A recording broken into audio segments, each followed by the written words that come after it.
Hello, Len from Len and the Art of Motorcycle Maintenance again.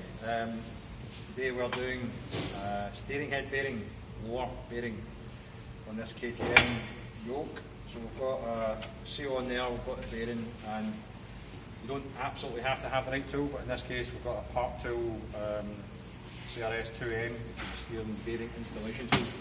So we want plenty of grease on the bearing seat. And we want plenty of grease on the bearing, given the fact that this is in Scotland and will probably get wet and dirty. So we want plenty of grease on there. And then we want the right size bearing installation tool, which in this case is this one. And hopefully you get the bearing. You can hear the tone change when it's fully home.